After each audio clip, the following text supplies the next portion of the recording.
25 25 పాట.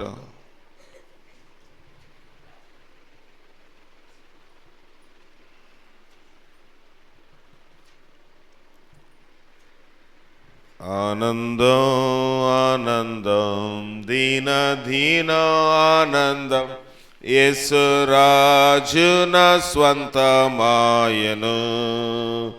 ఈ లోకమందు నా బంధువాయనే నా మదిలో స్వంతమాయను. ఈ లోకమందు నా బంధువాయనే నా మదిలో స్వంతమాయను. ఆనందమే పరమానందమే ఇది మహా గొప్ప భాగ్యమే. ఆనందమే పరమానందమే ఇది మహా గొప్ప భాగ్యమే. ఈ లోకమందు నా బంధువాయనే నా మదిలో స్వంతం. చిన్న ప్రాయమునే నన్నెరిగి ఉండెన్ తప్పిపోయినన్ కనగనేను. చిన్న ప్రాయమునే నన్నెరిగి ఉండెన్ తప్పిపోయినన్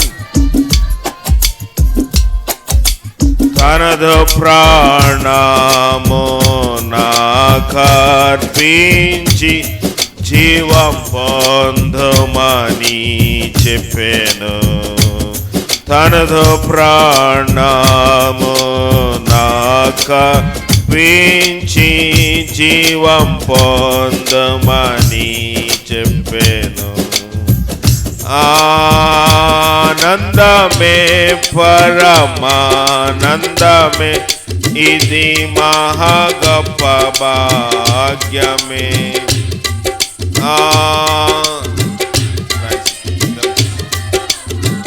ఆనందమే ఇది మహా గొప్ప భాగ్యమే.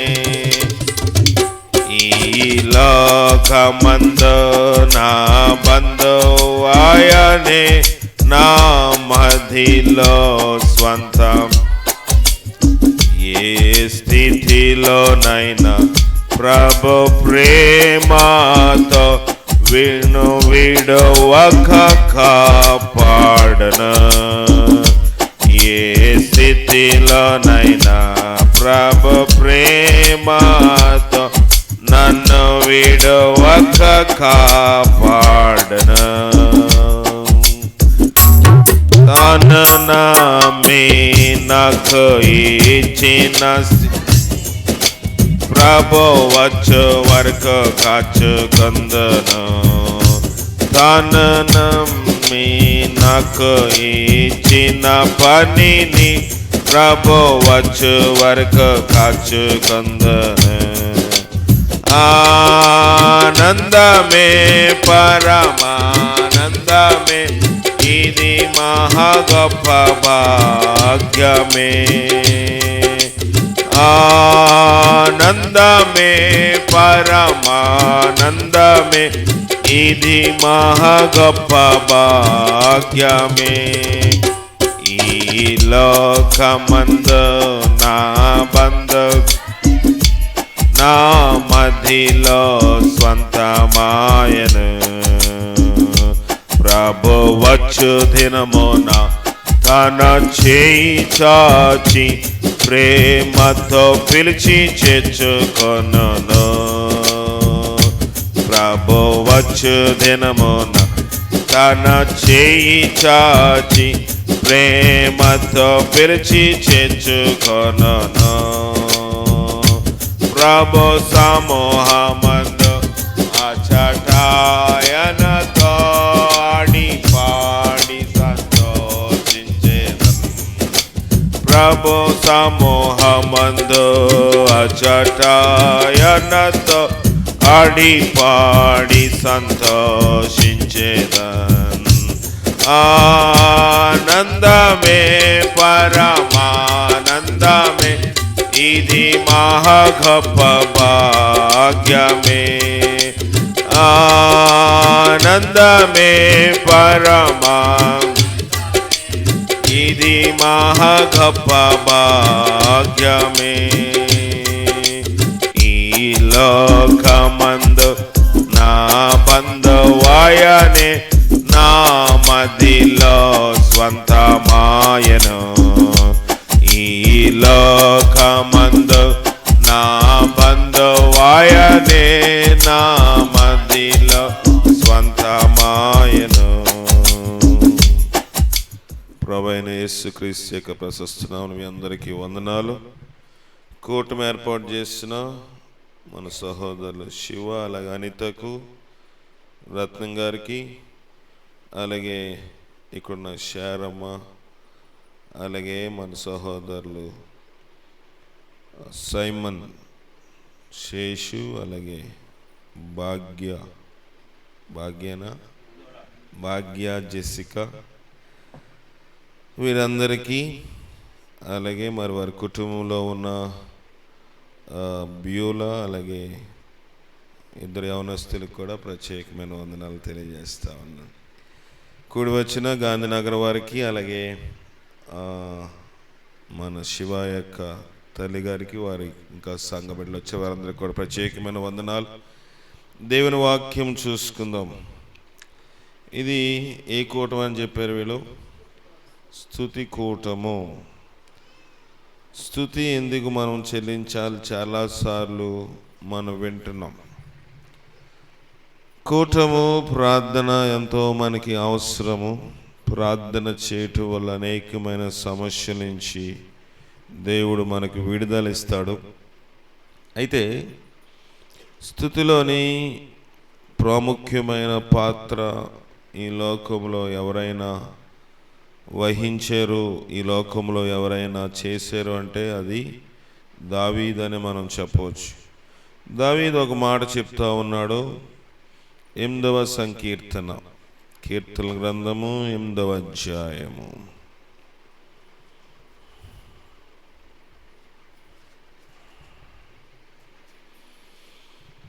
2వ వచనము. శత్రువులను పగ తీర్చుకుని వారిని మాన్పివేయుటకై నీ విరోధులను బట్టి బాలుర యొక్కయు చంటి పిల్లల యొక్కయు స్తుతుల మూలమున నీవు ఒక దుర్గమును స్థాపించి ఉన్నావు. దుర్గము అంటే ఏంటి చెప్పండి? దుర్గం అంటే కోట. శత్రువును లోపలికి రాకుండా ఆప్ చేయగలదు. ఇప్పుడు జాగ్రత్తగా విందాం. కొన్ని నిమిషాల్లో ముగిస్తాను. మీరు ఇప్పుడు అప్పటికే భోజనం టైం అవుతుంది. 1 గంట, 4 అయినా పర్లేదంట. దుర్గము అంటే కోట. ఇంటికి గోడలు ఎందుకు కట్టారు చెప్పండి? ఇంటికి గోడలు అంటే శత్రువులు. ఎవరు వస్తారు శత్రువులు? దొంగలు, ఇంకా కుక్కలు, పిల్లులు, తర్వాత దోమలు. అవునా? ఇవన్నీ తెలియకుండా మనకి శత్రువులు. అవునా? కుక్క మనతోటే ఉంటుంది. మనం లేనప్పుడు వచ్చి ఏదో ఒకటి తినేసి వెళ్ళిపోతుంది. మనకి తెలియకుండా దోమలు కూడా మన ఇంటిలోనికి ప్రవేశించకుండా ఉండడానికి మనం ఏం చేస్తామంటే కిటికీ పెడతాం, కానీ అవి లోపల రాకుండా ఒక మెష్, ఒక తెరను దానికి ఏర్పాటు చేస్తాము. ఇవన్నీ శత్రువులు, దుర్గము. ఒక ఇంటికి తలుపులు ఉంటాయి కానీ గోడలు లేకపోతే దానికి పరిపూర్ణము కాదు. ఇంటి చుట్టూ ఉన్న గోడలు బయట గాలి రాకుండా, బయట ఎండ తగలకుండా, ఇతరులు మనలను పరిశీలించకుండా ఉండాలి అంటే మనము ఇంటికి ఏం చేస్తాము? గోళ్ళు కడతాం. గోళ్ళు ఒకటి కట్టుకుంటే సరిపోతుందా? ఇంటికి పైన మిద్దె వేయాలి, స్లాబ్ వేయాలి, పెంకు వేయాలి, రేకు వేయాలి, రకరకమైనవి. పైకప్పు లేకపోతే పైనుంచి వర్షము, ఎండ, చలి అన్నీ వస్తాయి. ఇది లోక సంబంధంగా ఒక మనుష్యుడు కాపాడబడడానికి మనము చేసుకునే ఏర్పాటులు. కానీ దావీదు అంటున్నాడు, శత్రువు అంటే సాతానుడు మన మీదకి రాకుండా ఉండాలి అంటే ఈ గోళ్ళు ఏం పనిచేస్తాయా? అందుకే భక్తుడు అంటాడు, మా వీధుల్లోని యవనులు లేకుండాను వీధుల్లోని పసిపిల్లలు లేకుండాను రాజమార్గముల్లో యవనస్తులు లేకుండా మరణము వారి కిటికీలను ఎక్కుచున్నది. కిటికీలో నుంచి మరణం వస్తుందంట. గోడ కట్టేసామండి, లేకపోతే కొన్నిసార్లు కిటికీలు తీయకుండా బోల్టు లేకపోతే ఎక్కిగడలు అన్నీ పెట్టేసామండి, లోపల కూడా తలుపుకి గెడ పెట్టేసామండి, బాగానే చెప్తాము. కానీ వాక్యము చెప్తున్న మాట ఏంటంటే ఇవి శరీరానికి రక్షణ ఇస్తాయి, కానీ సాతాను నుంచి రక్షణ ఇవ్వలేవు. మనం అనుకుంటా మంచి వాస్తు చూసి ఇల్లు కట్టుకుంటే ఆరోగ్యం బాగుంటుందని, లేకపోతే మంచి పురోహితుడో మంచి ఆయనో లేకపోతే ఎవరో ఒకరు చూసి మంచి రోజు చూసి శంకుస్థాపన చేస్తే ఆయురాయుష్యులతోటి సుఖముగా గృహం వర్ధిల్తుందని. అవుతుందా? వాస్తు చూసి ఇల్లు కట్టుకుంటే అనారోగ్యం రాలేదని చెప్పగలిగిన వాళ్ళు ఎవరైనా ఉన్నారా? లేరు. పురోహితులు వచ్చో లేకపోతే పండితులు వచ్చో లేదా జ్యోతిష్కులు వచ్చో టైం చూసి గడియ చూసి నవధాన్యాలు పునాదులో వేసి శంకుస్థాపన చేస్తే మరణము సాతాను రాకుండా వాళ్ళ ఇల్లు కాపాడబడుతుందా? కాపాడబడదు. అందుకే దావీదు అంటున్నాడు, ఈ గోడలు శరీరమునకు రక్షణ ఇవ్వగలవు కానీ ఆత్మను దేహమును పాడు చేసే సాతాను అనే శత్రువు నుంచి ప్రతి ఒక్కరికి రక్షణ కావాలి అంటే స్తుతుల మూలముగా ఒక దుర్గమును స్థాపించాలి. మనము ప్రార్థన చేస్తాము కానీ దేవుని స్తుతించం. ప్రార్థనలో ఎంతసేపు మనం ఏంటి, ప్రభా నాకు అది కావాలి, ప్రభా నాకు ఇది కావాలి, ప్రభా అది కావాలి, ఇది కావాలి, అది కావాలి, ఇది కావాలి.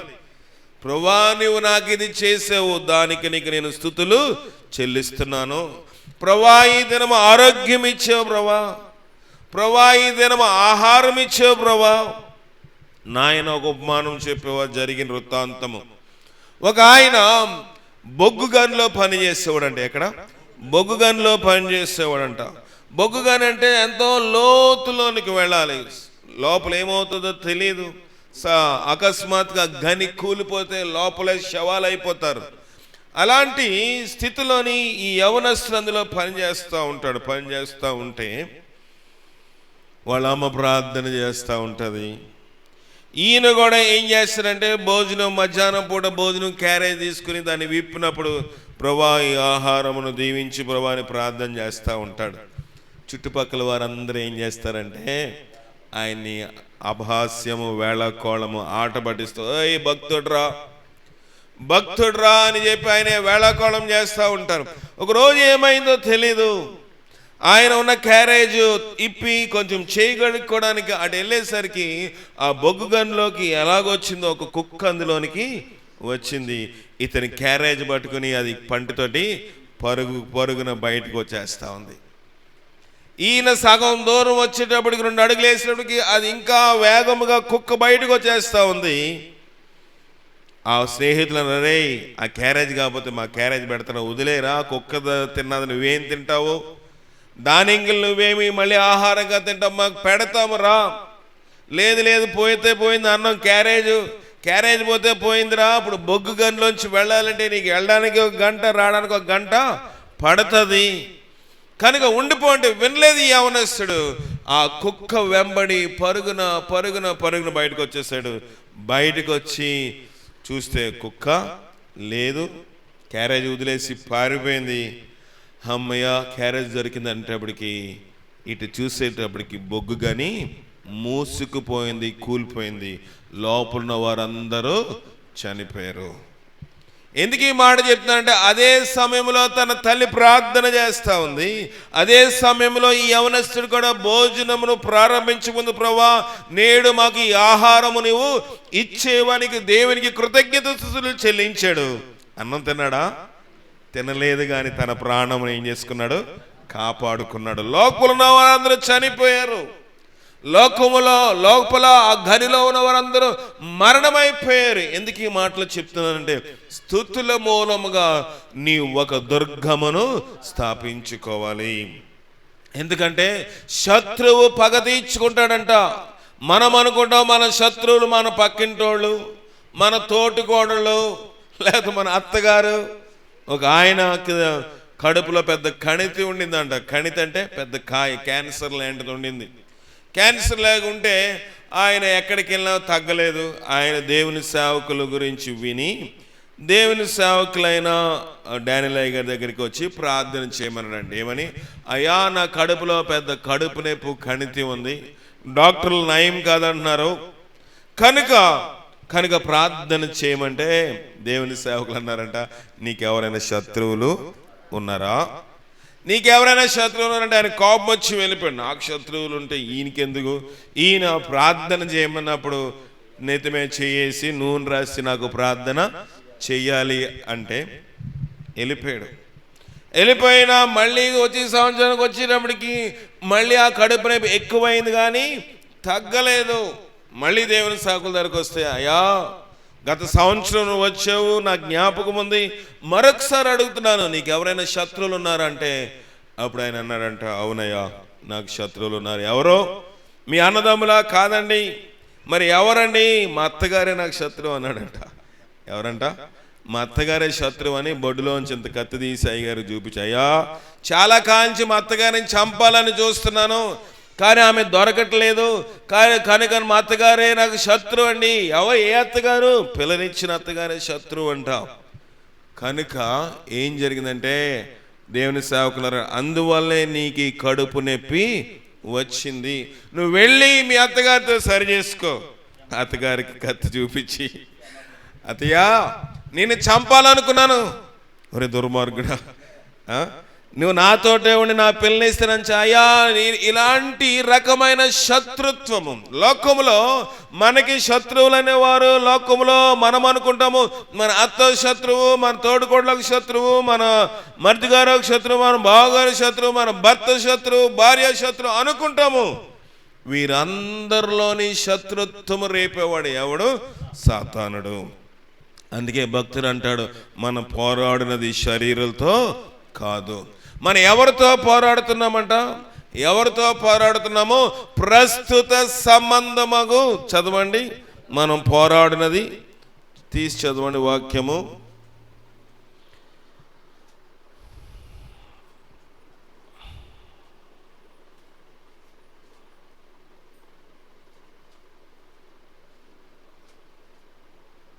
చదువుతున్నారా?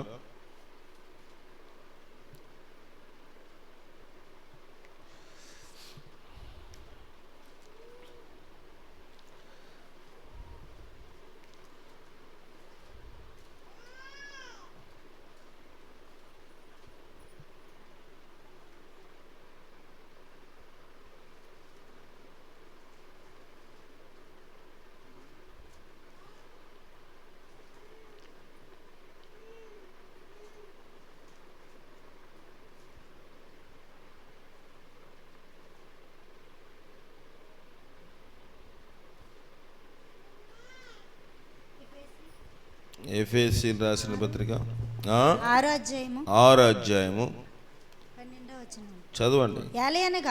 6:12 ఏలయనగా మనము పోరాడునది శరీరులతో కాదు గాని ప్రధానులతోను అధికారులతోను ప్రస్తుత అంధకార సంబంధులకు లోకనాథులతోను ఆకాశ మండలమందున్న దురాత్మల సమూహములతో పోరాడుచున్నాము. ఎవరితో అంట మన పోరాటము? శరీరులతో కాదు. మరి ఎవరితోనంట? ప్రధానులతోనూ, రెండోది అధికారులతోనూ, ప్రస్తుత అంధకార సంబంధులకు లోకనాథులతోనూ, ఆకాశ మండల మందమున దురాత్మల సమూహముతో పోరాటము. మనం వాళ్ళతో పోరాటం చేయాలి. వాళ్ళతో మనం పోరాటం చేయడానికి కనబడతారా? కనబడరు కదా. ఎవరైనా మన మనుషులు కొట్టాలంటే కర్రగా తీసుకుంటాం, చీపురు గడ్డ తీసుకుంటాం, దొరకపోతే రాళ్ళు ఇసురుతాం, అవునా? కానీ మనుషుడు అపవాదిని కొట్టాలి అంటే, అపవాదిని మీద చేయి చేసుకోవాలంటే, అపవాదితో పోరాడాలంటే స్తుతుల మూలంగాను ఒక దుర్గమును స్థాపించుకోవాలి. శత్రువులను పగ తీర్చుకుని వారిని మాన్పివేయాలి. ఎలా మాన్పగలం మనము? మన వల్ల కాదు. కనబడతాడు సాతాను, కొన్నిసార్లు కనబడతాడు అనుకోండి, పట్టుకుంటే దొరుకుతాడా సాతాను? వచ్చి పేకి పీసుకు వెళ్ళిపోతాడు, అవునా? లేకపోతే ఏదో ఒక శబ్దం చేసి వెళ్ళిపోతాడు, లేకపోతే జ్వరం కలిగేస్తాడు, లేకపోతే భయం పుట్టిస్తాడు, లేకపోతే కొన్నిసార్లు ఒంటరిగా ఉన్నప్పుడు ఏదో ఆత్మ సంచారం చేస్తున్నట్లు హడావిడి చేసి వెళ్ళిపోతాడు. పట్టుకోగలమా? కొట్టడానికి దొరుకుతాడా? దొరకడు, పట్టుకోలేము గనుక దావీదు అంటున్నాడు, స్తుతుల మూలముగా నేను ఒక దుర్గమును స్థాపిస్తున్నాము. ఎవరి ద్వారాగా అంట? బాలుర యొక్కయు చంటి పిల్లల యొక్కయు స్తుతులు. బాలురు, చంటి పిల్లలు, దాంట్లో రెండు అర్థాలు. ఒకటి, బాలురు చంటి పిల్లలు అంటే దేవుని యొక్క వాక్యం సెలవిస్తుంది, బాలుడు మన వరకు చిన్నపిల్లలు కదా, వాళ్ళకేం ప్రార్థన చేయడం వచ్చు అనుకుంటామా? చిన్నపిల్లలు సెల్ నొక్కడం వస్తుందా? మనకన్నా బాగా వస్తుంది కదా. సెల్ నొక్కడం వచ్చినప్పుడు ప్రార్థన చేయడం ఎందుకు రాదు? రావాలి కదా. మన ఆలోచన లోకంలోని అయ్యా ఆయనకేమొస్తుందండి బైబిల్ చదవడము. ఒకవేళ బడిలోని పంతులమో, టీచరమో, మిస్సో, మాస్టరో ఏదైనా హోంవర్క్ చేయకపోతే, ఎరా నీకు చదువెక్కలేదా, నువ్వు చదవకపోతే నీకు గేదెలు ఇస్తాను అంటాం మనం. కానీ బైబిల్ చదవకపోతే అడుగుతామా? అడగం కదా. మరి ఇంకెలాగ దేవుని యొక్క కాపుదల గృహంలో ఉంటుంది? లోకంలో చదవకపోతే అడుగుతాము, కాలేజీకి వెళ్ళకపోతే అడుగుతాము, స్కూల్కి వెళ్ళకపోతే అడుగుతాము, కనీసము అంగన్వాడీ బడికి వెళ్ళకపోయినా అడుగుతాము. కనీసం పిండాన గుడ్లైనా వస్తాయి కదా. లోకంలో ఇవన్నీ చేయడానికి చిన్నపిల్లల్ని బాల్యకాలంలోనే అయ్యా నేను స్కూల్కి వెళ్ళను అని గట్టిగా ఏడ్చి రోడ్డు మీద దొరలా విదిలించుకుని బడిలో పడేసేసి పంతులమ్మకి అప్పచెప్పి వచ్చేస్తాం. కఠినంగా ఉంటాం కదా. అంటే మనకు ప్రేమ లేదనా? కాదు కదా. మనకి ప్రేమ ఏంటంటే వాడు ప్రయోజకుడు అవ్వాలి, ఆమె ప్రయోజకురాలు అవ్వాలి, చదువుకోవాలి, ఉద్యోగం చేయాలి, సంపాదించాలి, మంచిదే. కానీ ఆమె అభివృద్ధి పొందాలంటే, అతను అభివృద్ధి పొందాలంటే, ఆమె సాతానిక ఉచ్చుల్లో చిక్కుకోకుండా ఉండాలి అంటే ఈ గోడలు ఏమీ కాపాడలేవు, ఈ తలుపులేమీ కాపాడలేవు, ఈ పోలీసు వ్యవస్థ కాపాడలేదు, ఈ అధికారులు కాపాడలేరు, ఈ లోకనాథులు ఎవరు కాపాడలేరు. కానీ కాపాడువాడు ఒక్కడే, ఆయనే ప్రభువైన యేసుక్రీస్తు. ఆయన కాపాడాలి అంటే నువ్వేం చేయాలంటే స్తుతుల మూలంగా గోడలు నీవు నిర్మాణము చేసుకోవాలి. పిల్లలకు మనం లోకంలో కాన్వెంట్ విద్య నేర్పిస్తాము. మీ పిల్లలకు రోదనము చేయ నేర్పండి, ఒకరికి ఒకరు అంగలార్పు విద్య నేర్పండి. రోదనము చేయకపోతే, మనం ముందు ఏడవకపోతే తర్వాత మనం ఏడ్చే పరిస్థితి వస్తుందంట. అదే కదా అక్కడ బైబిల్ చెప్తుంది. ముందు మనం ఏడవాలి. ఎందుకు ఏడవాలంట? స్త్రీలారా యెహోవా మాట వినండి. దేవుని వాక్యం చూద్దాం. ఇర్మియా గ్రంథము 9వ అధ్యాయము 17వ వచనము. మైక్లో చదవండి. 9:17. సైన్యములకు అధిపతి యెహోవా ఇలాగున సెలవిచ్చుచున్నాడు, ఆలోచింపుడి, రోదనము చేయి స్త్రీలను కనుగొనండి. ఎలాంటి స్త్రీలు కావాలంట? రోదనము అంటే మీ పుట్టింటికి వెళ్ళినాక ఇది పెట్టలేదు ఏడ్ చేసే స్త్రీలు కాదు. అలాంటి వాళ్ళు కాదు. రోదనము చేయి స్త్రీలను కనుగొనండి, వారిని పిలవనంపించండి, వారిని పిలవనంపించండి. కన్నులు కన్నీళ్లు విడిచినట్లుగా, మనము కన్నీళ్లు విడిచినట్లు, కనురెప్పలను నీళ్లు వలుకున్నట్లుగా వారు త్వరపడి మనకు రోదనతో చేయవలెను. మనం వలసబోతిమే, సిగ్గునొందుతిమే, వారు మన నివాసములను పడగొట్టగా మనం దేశం విడవలసి వచ్చిన అని సియోనులో రోదనధ్వని వినబడుచున్నది. స్త్రీలారా యెహోవా మాట వినుడి, మీరు చెవియొగ్గి ఆయన నోటి మాట ఆలకించండి. మీ కుమార్తెలకు రోదనము చేయ నేర్పుడి. ఏం చేయ నేర్పించాలంట? ఏం చేయాలి? శివానిత, మీ బిడ్డలు ఇద్దరున్నారు గారు, కుమార్తెలు ఏం చేయాలి? పట్టీలు కొనాలా? రోదనము చేయ నేర్పండి. మొదటిది, ఒకరికి ఒకరు అంగలార్పు విద్య నేర్పుడి. కాన్వెంట్ విద్య, ఇంగ్లీష్ మీడియమా, లేకపోతే తెలుగు మీడియమా, హై స్కూలా, కాలేజా, లేకపోతే యూనివర్సిటీయా? అది కాదు చెప్పింది బైబిల్. మీరు ఒకరికి ఒకరు అంగలార్పు విద్య. అంగలార్పు అనేది ఒక విద్య. కొంతమంది మాకు ఎంత చేసినా ఏడుపు రావట్లేదండి. ఒక ఆయన మారుమనసు పొందడానికి వచ్చాడు. వచ్చిన తర్వాత ప్రార్థన చెయ్యి అంటే ఆయనకి ప్రార్థన వచ్చేది కాదు. సరే, మొత్తానికి ప్రార్థన నేర్చుకో. ప్రార్థన ఎంత చేసినా కన్నీరు వచ్చేది కాదు. ఆయన సాక్ష్యం చెప్తాడు, అయా పలానా సంవత్సరంలో నేను రక్షించబడ్డానండి, నాకు కన్నీరు వచ్చేది కాదండి. ఏమో దేవుని సేవకులేమో కన్నీరు ప్రార్థన చేయమనేవారు, నాకు కన్నీరు వచ్చేది కాదు. కనుక ఊరి నుంచి వస్తే కారం పెగడ కొని తెచ్చుకున్నాడంట. ఎందుకు? కొంచెం కంట్లో వేసుకుంటే అది మన్నప్పుడే వచ్చాను 2 చుక్కలు, మళ్ళీ కన్నీరు వచ్చేది కాదు. అంగలార్పు అనేది ఒక విద్య. ఎక్కడ వస్తుందంటే దేవుని సన్నిధిలో మన హృదయాన్ని వలికిస్తే, దేవుని సన్నిధిలో మన హృదయ భారం అంతా ఆయన దగ్గర చెప్పితే మనకేమొస్తుంది? ఏడ్పు వస్తుంది. ఎందుకంటే వీధుల్లో పసిపిల్లలు లేకుండా చేయాలని, వీధుల్లో పసిపిల్లలు లేకుండా, రాజమార్గముల్లో యవనులు లేకుండా వారిని నాశనము చేయటకే మరణము కిటికీలను ఎక్కుచున్నది. ముందు ఏడవకపోతే మరణం వచ్చిన తర్వాత ఏడ్చిన ప్రయోజనం ఉంటుందా? ఉండదు. అందుకే బాలుర యొక్కయు చంటి పిల్లల యొక్కయు స్తుతుల మూలంగా నువ్వు ఒక దుర్గమును స్థాపించావు. ఇది ఇంట్లో మన ప్రార్థన, ఇంట్లో ప్రార్థన. ఇప్పుడు వీళ్ళు గోడ కట్టేసుకున్నారు, కంచి కట్టేసుకున్నారు, అంతా అయిపోయింది, పిల్లలు ప్రార్థన చేస్తున్నారు. మరి మనం ఎందుకంటే ఇక్కడికి మనం ఎందుకు చెప్పండి? ఇప్పుడు వీళ్ళకి పిల్లలు ఉన్నారు, పిల్లలతో ప్రార్థన చేయించుకున్నారు, వాళ్ళు స్తుతులు చెల్లిస్తూ ఉన్నారు, దేవుని ఘనపరుస్తున్నారు, దేవుని మహిమపరుస్తున్నారు. దాని ద్వారా సాతాను రావట్లేదు. అదొకటే సరిపోతుందా? ఆది కాండము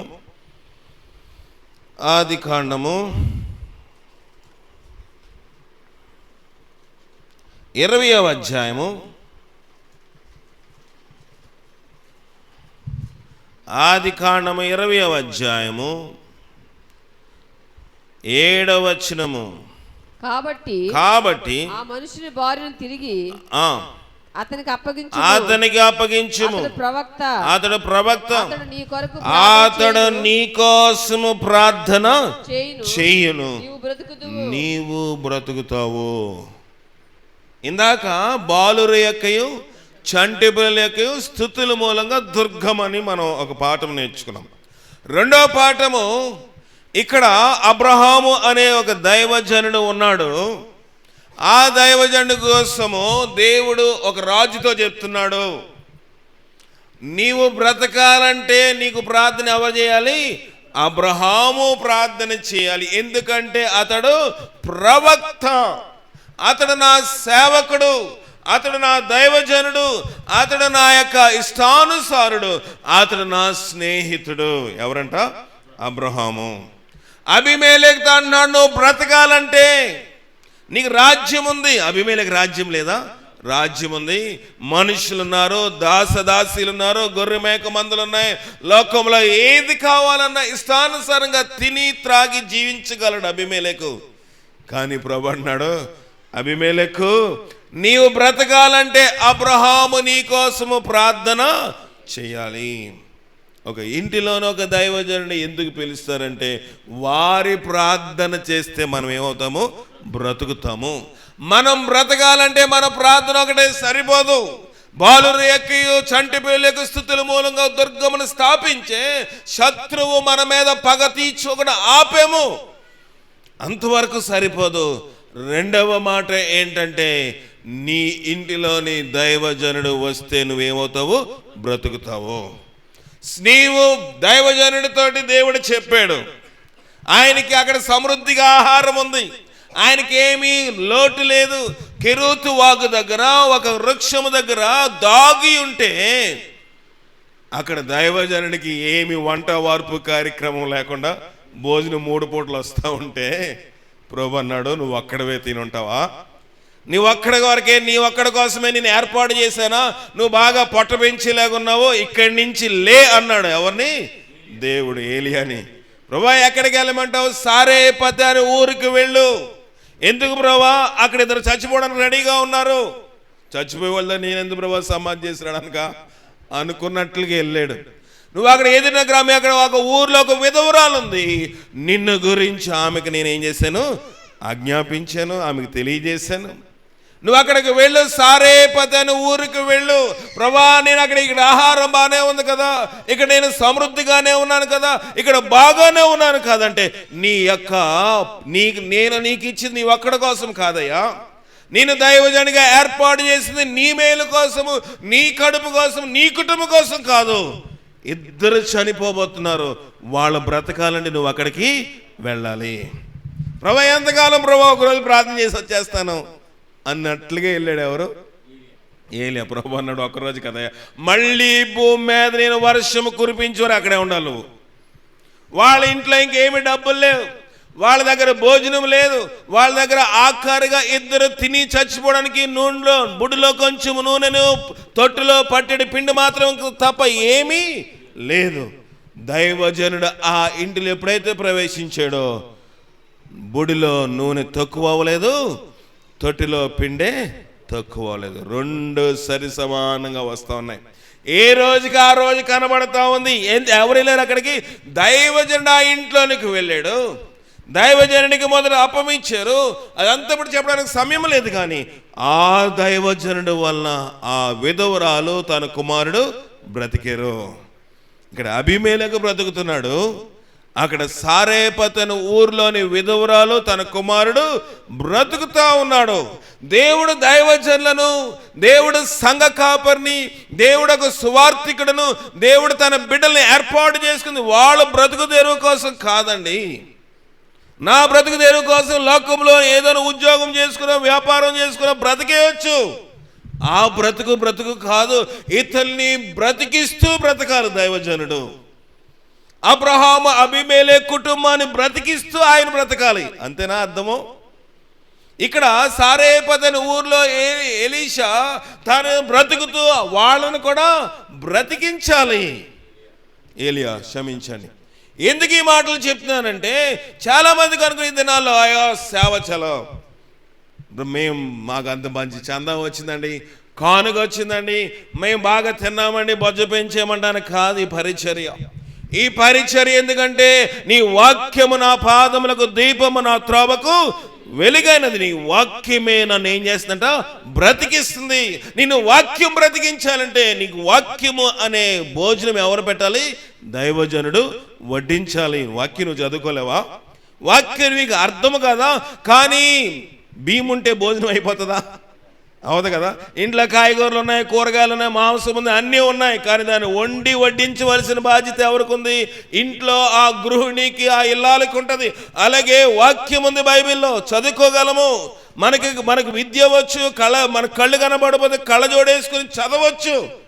కానీ వాక్యము వడ్డించవలసిన బాధ్యత దైవజనుడు ఎందుకుందంటే ఈ వాక్యం ద్వారా సర్వలోకం ఏమవ్వాలి?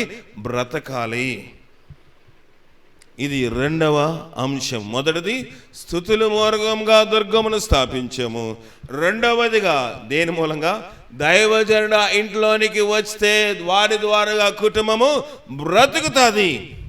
మూడోది అపోస్తులు రాసిన కార్యములు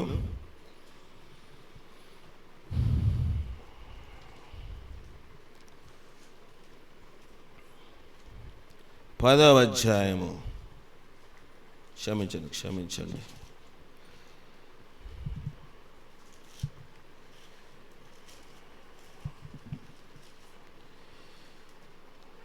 12వ అధ్యాయము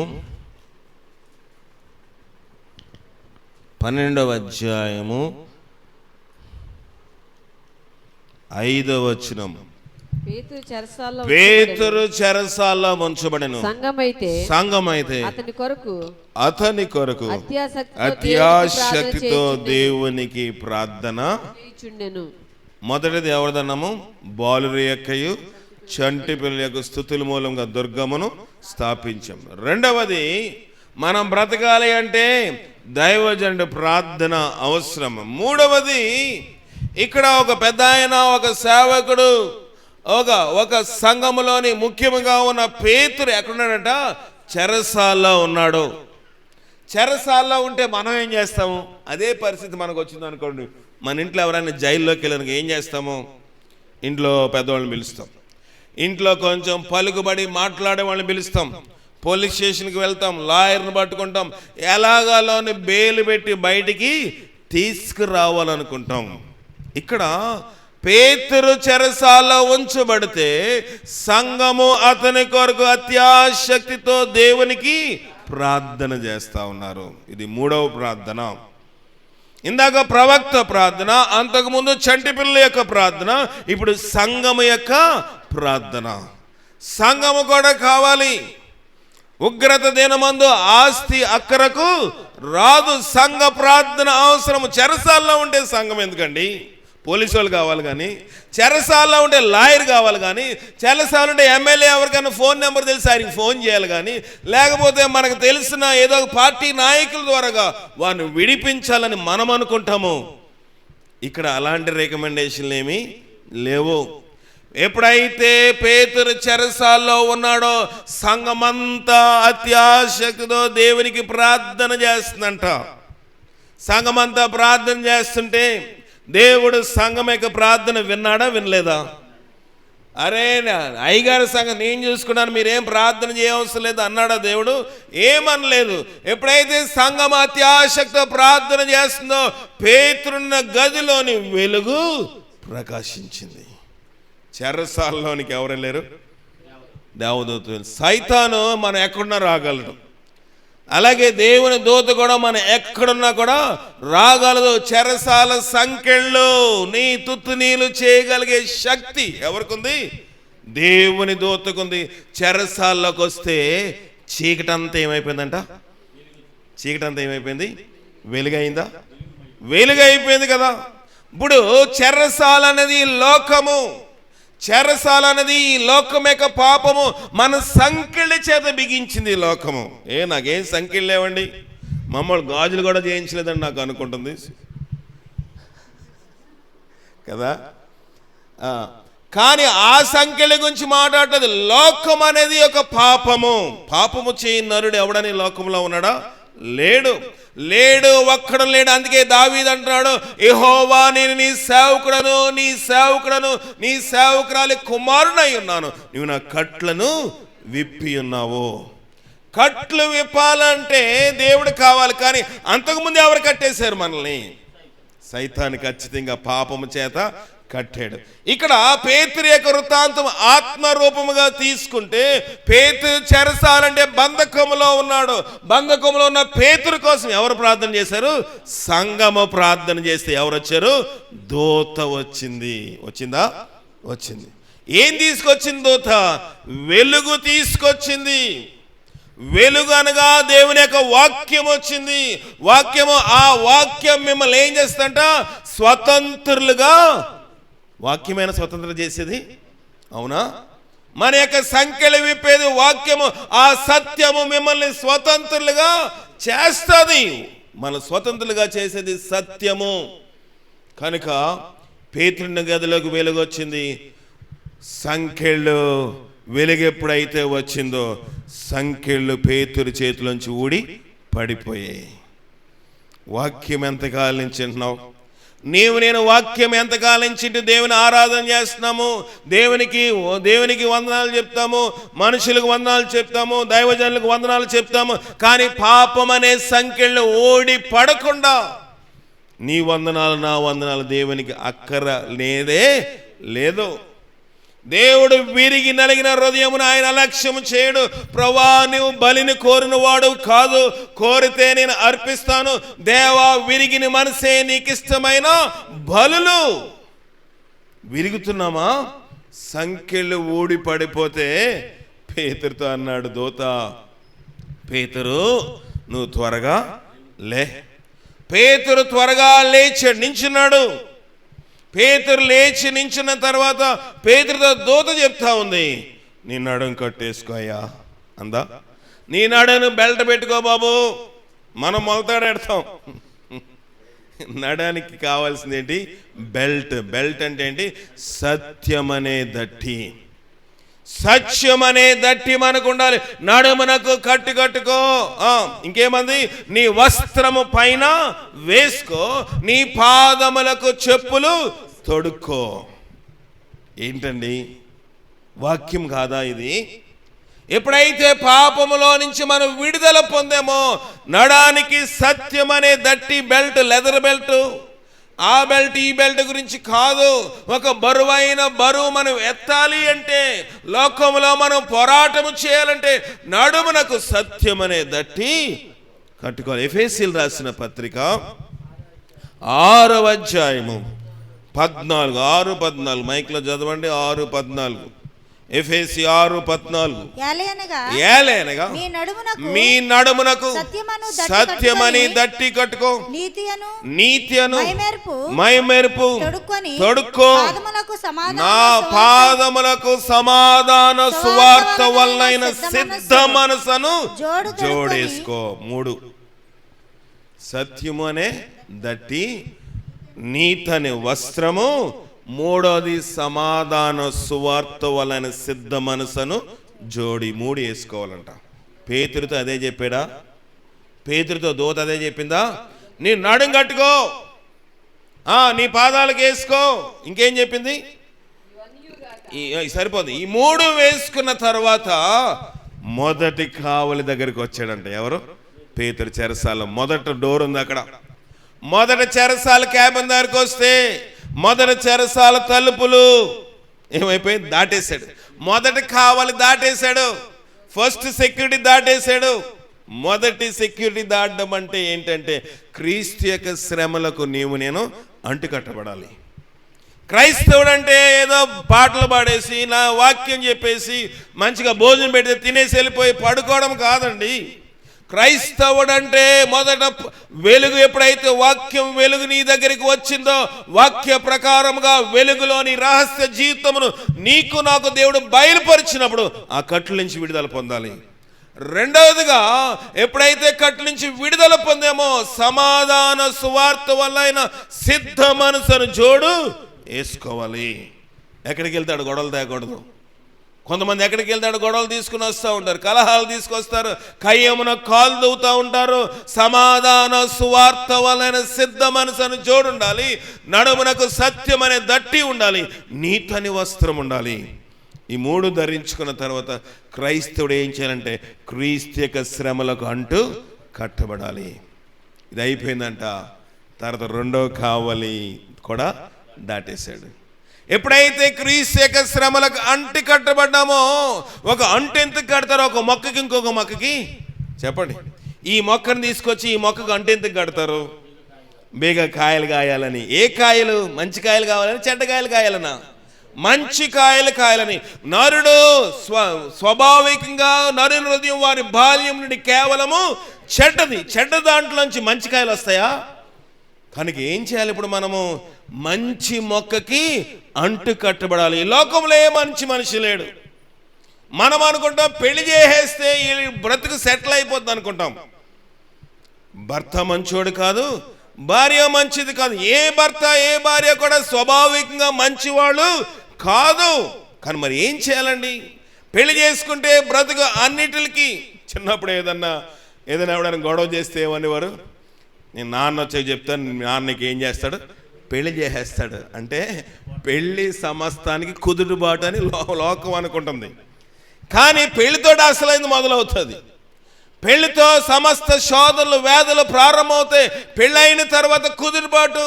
ఇంకా ఎవడైనా పురుషుడు ఉద్యోగానికి వెళ్ళలేదు, పని లేదనుకో, పెళ్లి చేస్తే ఒక గుదుబండ మెళ్ళే తగిలించేస్తే వీడు పనికి వెళ్తాడు అనుకుంటాడు. మారుతుందా స్వభావము? మారదు.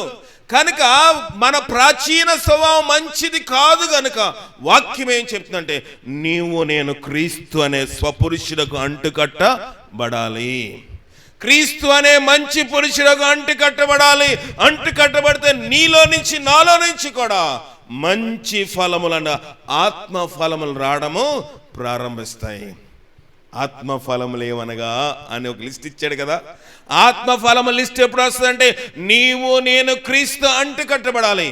పేతురు మొదటి కావలి దాటేశాడు, రెండో కావలి దాటేశాడు. ఇప్పుడు ఎక్కడికి వచ్చాడు? చదవండి, అపోస్తలులు రాసిన కార్యం చదవండి, 12వ అధ్యాయము 10వ వచనము. 10:2 ముగించేస్తాను నేను. 10:2 12:10 అపోస్తులు 12:10 అపోస్తులు 12:10 మొదటి కావలిని రెండవ కావలిని దాటి పట్టణమునకు పోయి ఇనుప గవని ఎదుగు వచ్చినప్పుడు దాని అంతటా అదే వానికి తెరుచుకుందంట. ఏం తెరుచుకుందంట? గవిని తెరుచుకుందంట. ఇప్పుడు దాకా ద్వారబంధాలు ఏం తెరుచుకున్నాయా? పట్టణమునకు పోయి ఇనుప గవని ఎదుగు వచ్చాడు. ఎవరు? దాని అంతటా అదే తెరుచుకుందంట. నీకు నాకు ఏం తెరుచుకుంటుంది? మనం అనుకుంటాం కళ్ళు అంతటా తెరుచుకుంటా అనుకున్న, మనకు దాని అంతటా అదే తెరుచుకుంది. ఏంటంటే మరణము దాని అంతటా అదే తెరుచుకుంటుంది. మరణం ఎప్పుడు వస్తుంది ఎవరికని తెలుస్తుందా? తెలీదు. నడుస్తున్నవాడికి మరణం వస్తుంది, కూర్చున్నవాడికి మరణం వస్తుంది, పడుకున్నవాడికి మరణం వస్తుంది, మాట్లాడుతున్నవాడికి మరణం వస్తుంది, పని చేసేవాడికి మరణం వస్తుంది. నువ్వు ఏ పనిలో ఉన్నా, పడుకున్నా, విశ్రాంతి తీసుకున్నా, మరణం అన్నది దాని అంతటా ఆటోమేటిక్ డోర్. ఆ డోర్ ఎవరన్నా ఓపెన్ చేస్తాడా? భయం వేస్తుంది ఆ డోర్ ఓపెన్ చేయాలంటే. కానీ కదా ఆటోమేటిక్ సిస్టమ్. దాని అంతటా అదే తెరుచుకోవాలి. కొన్ని హోటల్స్కి, మాల్స్కి వెళ్తే అక్కడ ఇలాగ వెళ్ళగానే గ్లాస్ డోర్ 2 తెరుచుకుంటే మనం లోపలికి వెళ్ళిపోతాం. మరణం కూడా అంతే. మరణము పరలోకంకి వెళ్ళాలంటే దీని అంతటా అదే తెరుచుకుంటుంది. పట్టణమునకు పోయి ఇనుప గవని అంటే పరలోక పట్టణం వెళ్ళాలంటే ఇనుప గవని అనగా మన శరీరంలో ఆత్మ బయటికి రావాలి. తెరుచుకుందా? పేతురికి తెరుచుకుంది. అది ముందే తెరుస్తుంది అనుకోండి, పేతురికి వెలుగు లేదు, పేతురికి సంఖ్యలో లేదు, పేతురు వస్త్రం వేసుకోలేదు, పేతురు నడుకట్టు కట్టుకోలేదు, పేతురికి ఇంకా బెల్ట్ పెట్టుకోలేదు, మొదటి కావలి దాటలేదు, రెండో కావలి దాటలేదు. గౌని ఓపెన్లో ఉంది. ప్రయోజనం ఉందంటారా? లేదు. నీవు నేను పరలోక గౌని దగ్గరికి వెళ్ళాలంటే మరణము తెరుచుకోకముందే, దానంతరదే నీకు నాకు మరణము రాకముందే, వెలుగు నీ ఇంటికి వచ్చినప్పుడు, వెలుగు వాక్యం నీ దగ్గరకు వచ్చినప్పుడు సంఖ్యలు ఊడిపడాలంటే పాప జీవితం నుంచి నీవు నేను విడుదల కావాలి. రెండవదిగా, పాప జీవితం నుంచి ఎప్పుడైతే విడుదల పొందుతున్నామో మనము దేవునితో శ్రమలకు అంటుకట్టబడాలి అంటే మనం బెల్ట్ వేసుకోవాలి, సత్యం మాట్లాడాలి, మన మాటలు సత్యమై ఉండాలి, మన వస్త్రము మన యొక్క మాలిన్యం లేని నీతి వస్త్రం ధరించుకోవాలి. మూడవదిగా, మనము కలహకోరు ప్రియులుగా ఉండకుండా సమాధానం మనసు, సిద్ధ మనసు, సువార్త వల్ల సిద్ధ మనసును జోడు తొడుక్కోవాలి. ఇదంతా అయిపోయిందా? క్రీస్తు యొక్క శ్రమలకు అంటుకట్టబడాలి. క్రీస్తు యొక్క శ్రమలకు అంటుకట్టబడిన తర్వాత ఆత్మ ఫలములు మనతో రావాలి. అప్పుడు మరణం వస్తే నీకు నాకు ఆశీర్వాదకరము. సంఘము ప్రార్థన పరలోకం తీసుకెళ్తుంది. దైవజనుడి ప్రార్థన బ్రతికిస్తుంది. కుటుంబ ప్రార్థన, ఇంటిలో ప్రార్థన సాతాను గృహం మీద ఏలుబడి చేయకుండా కాపాడుతుంది. సంఘ ప్రార్థన చెరసాల్లో అనగా లోకంలో ఉన్న నిన్ను నన్ను పరలోకము చేర్చడానికి ఉపయోగపడుతుంది. 3 రకాలైన ప్రార్థన ప్రతి కుటుంబానికి అవసరము. ఒకటి కుటుంబంలో ప్రార్థన, బాలుర యొక్కయు చంటి పిల్లల యొక్కయు. రెండవది దైవజనుడి ప్రార్థన. నువ్వు బ్రతకాలంటే దైవజనుడి ప్రార్థన కావాలి. నీవు పరలోకం వెళ్ళాలంటే మూడవది సంఘ ప్రార్థన నీకు కావాలి. ఈ 3 ప్రార్థన ద్వారాగా ఈ గృహంలో ఉన్న శివ, అనిత, అలాగే రత్నం గారు, ఇంకా వారి యొక్క భర్త గారైన మల్లేశ్వరరావు గారు, ఇంకా వాళ్ళ యొక్క తోడేళ్ళు గారు, ఇంకా ఉన్న బిడ్డలందరూ కూడా వాక్యం వింటారు. నీవు నేను, అలాగే శివ గారి యొక్క తల్లి గారు, ఇంకా ఇతర క్రైస్తవ సహోదరులు, మన గృహంలో పిల్లల ప్రార్థన, మన ఇంటిలో దైవజనుడి ప్రార్థన, మన సంఘ ప్రార్థన, ఈ 3 ప్రార్థనలో ఉంటే లోకంలో కదిల్చబడలేని వానిగా నీవు నేను ఉండగలము. ఆ విధంగా ఉన్నట్లుగా పరిశుద్ధాత్మ శక్తి మనకు సహాయం చేసి కాపాడుగా. ప్రార్థన చేసుకుందాం. ఆహా గారు మరొకసారి ప్రార్థన చేస్తారు. చెప్పండి, వాక్యం కోసం ప్రార్థన చేస్తారు. ప్రార్థన